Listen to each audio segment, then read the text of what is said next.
This question asked in RRB NTPC Graduate Level Examination 2025 CBT1.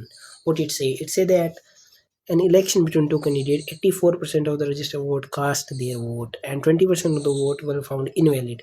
यानी 84% कराया, उनमें से भी 20% क्या हो गया, इनवैलिड फाउंड हो गया. 84 का 10% कितना होता है, 8.4 मल्टीप्लाई बाय 2, 16.8. 20% हो गया, 16.8 इससे मल्टीप्लाई माइनस करेंगे, 16.8 माइनस करो, होगा गया अंदर 84 में से 14 माइनस होगा 70. 14 अपनों कितना करना था, 16.8 करना था, 14 तो माइनस कर दिया सीधा, और 2.8 और बच गया. 2.8 यानी 2.8 माइनस करेंगे 70 से, 3 माइनस कर देते हैं, 67.2 बच जाएगा. 67.2 67.2% वोट थे जिन्होंने वोट डाला और उनका वोट काउंट हुआ. ठीक है, वो वैलिड वोट थे इतने 67.2%. ठीक है. Winning candidate got 58% of the valid vote. 58% valid vote मिले. दूसरे को कितने मिले, 42%. दूसरा 42 और 58 का डिफरेंस कितना आ गया, 42 और 58 का डिफरेंस आ गया 16% का. यानी कि इतने तो वैलिड वोट थे, उनका 16%, इसके 16% से वो वोट जीत गया. यानी 16% की वैल्यू किसके था, won the election bye margin of 3.36, इतने की वैल्यू दे देखिए ये. ठीक है. देन 16 से ये कटेगा, 16 दूनी 32, 16 एकम 16, 21 बार.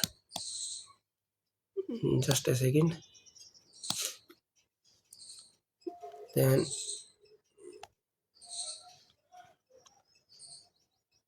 ये कटेगा 16 दूनी 32, 16 एकम 16.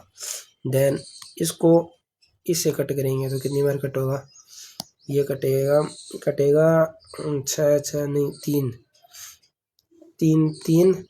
Then 2, 3.2 times, 3.2 times. Then 3.2 times. Then अपन यहाँ से देख सकते हैं कि 32 नीचे 0, यानी 1000 बटे 32 मल्टीप्लाई बाय 100. देन 32 नीचे आएगा, ऊपर कितने 125 का मल्टीपल तो पक्का ही आएगा, उससे ज़्यादा ही आएगा. 125 का सिर्फ और सिर्फ ये एक मल्टीपल है, ये आंसर होगा. पूरा करने की आवश्यकता है ही नहीं. बाकी अगर पूरा करना है तो पूरा ही कर सकते हो. 1000/32 ये इधर जाके हो जाएगा. और अपन 100 की valid total number of voter निकालने हैं, रजिस्टर्ड वोटर निकालने हैं, तो 100 से मल्टीप्लाई करेंगे. और 32 को जब इससे डिवाइड करेंगे तो 31/25 आंसर आएगा, जो कि 5 की पावर 5 होती है. 31/25 आंसर होगा, फाइनल आंसर है. और ये भी करने की जरूरत नहीं थी, सिर्फ 125 का एक ही मल्टीपल था, वो देखना था और आंसर होता सिर्फ.